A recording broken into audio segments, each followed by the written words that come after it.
Drug testing is becoming a big part of our society and part of our lives to make a safer work and educational environment. But people seem to be drawn 50-50 on drug testing. Before we go into the different views on drug testing, let's get a brief history lesson on drug testing and the facts and statistics on it. History on drug testing. In 1986, President Ronald Reagan proposed a drug testing program.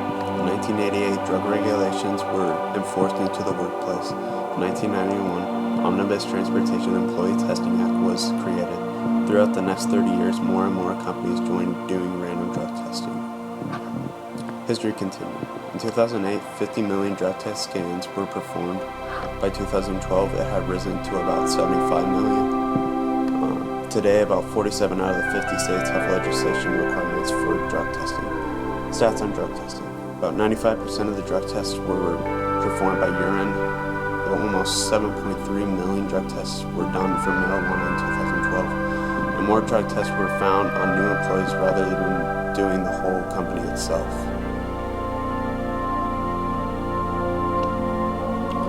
Here's some stats on the business category of testing new employees and testing all the employees. Facts on drug testing. There's many different tests for certain drugs, like marijuana uses a THC test, oxycodone uses a 1-panel, 6-panel, and 12-panel. Cocaine, heroin, and meth all use simple drug test kits. You can test if you use drugs by your hair, urine, blood, breath, and saliva. Facts continued. Many states, including Indiana, do not require drug testing for public assistance. Sports have now introduced drug testing. Certain schools and workplaces offer drug tests, but still a majority of the United States does not offer drug tests.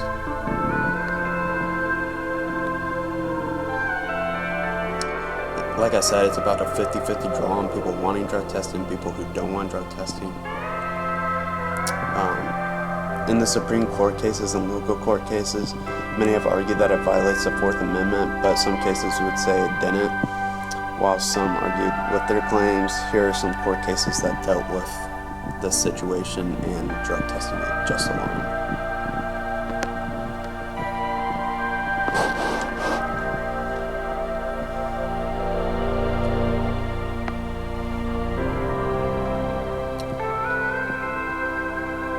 Then we performed a survey on about 25 students. 13 said yes and no, and 12 said no, with agreeing with drug testing. 15 said yes and 10 said no for it makes a safe environment, and 14 said yes and 11 said no for taking the drug test. Here's some interviews. Mr. Shelton.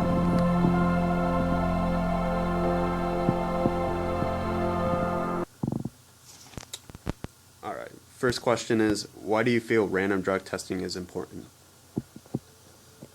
Random drug testing is important because it sends a message that we won't tolerate drug and alcohol abuse amongst our student athletes and extracurricular and drivers.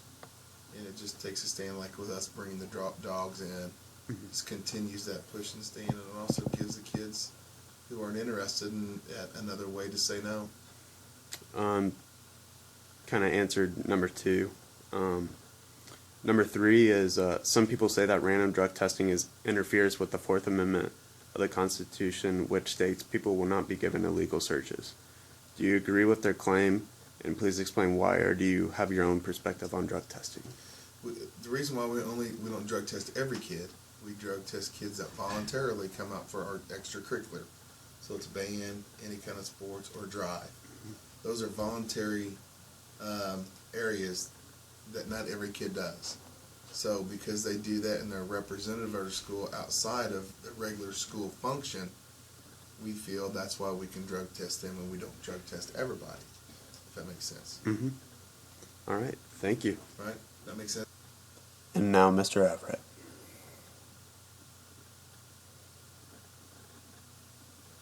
Random drug testing is important. For high schoolers? Mm-hmm. Okay. Anyone. Yeah, for anyone. Well, for example, so make sure everyone's playing fair, playing by the rules. And it also could be for the health of the individual. If you're going to be involved in sports, you want to make sure that the athletes are healthy as best they can, not doing something destructive, that kind of thing. As far as students, they usually only, I think they only do drug testing for athletes or people involved in extracurriculars.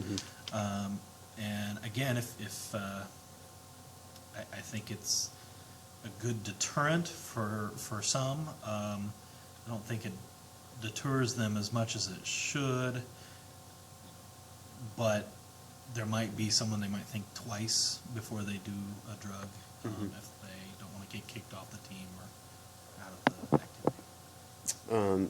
So would you say it helps create a safer work and educational environment?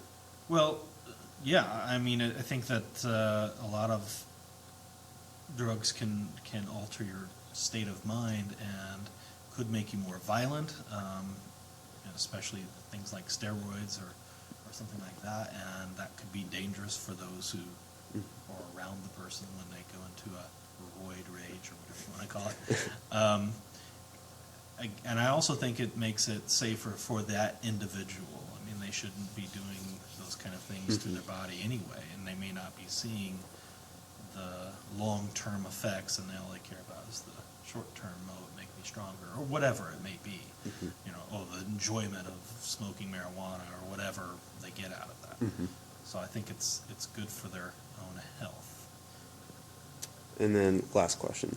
Some people say that random drug testing interferes with the Fourth Amendment of the Constitution, which states people will not be given illegal searches. Do you agree with their claim, and please explain why? Do you have your own perspective on drug testing?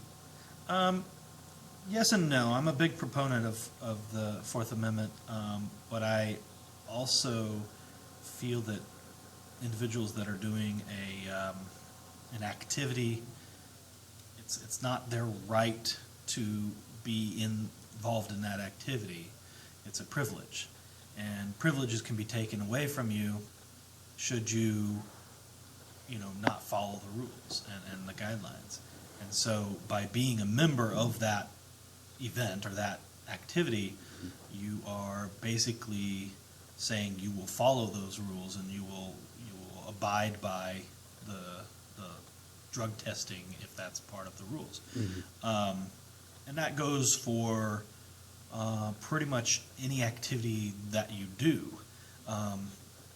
By saying I'm going to do this activity, I am going to abide by the rules that we as society have decided this is how it's going to be. On the other hand, if you're not involved in those activities, then I don't think you should be tested just randomly walking down the street unless you are causing harm to yourself or others, where obviously you're out of control. Then I can see where probable cause is basically what I'm getting at. Yeah, if you're at school, I don't believe we test you if you're not involved in something. So that you're pretty much safe if you want to be an idiot and do drugs. As far as the school, unless, like I said, it's obvious that you are inhibited or you're under the influence of something, and that possibly causing a distraction to others, because that's an issue in school as well, or even be dangerous to yourself or others. So, as far as the amendment is concerned, illegal searches and things like that, I've heard the argument that if you've got nothing to hide, I don't believe that aspect is a valid argument.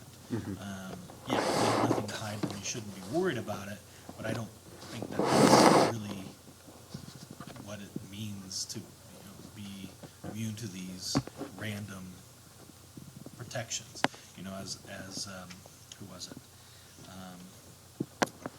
Ben Franklin said, Thomas Jefferson said, if those who are willing to give up freedoms for a sense of security don't deserve those freedoms in the first place. And I think that is true of just overall going through life.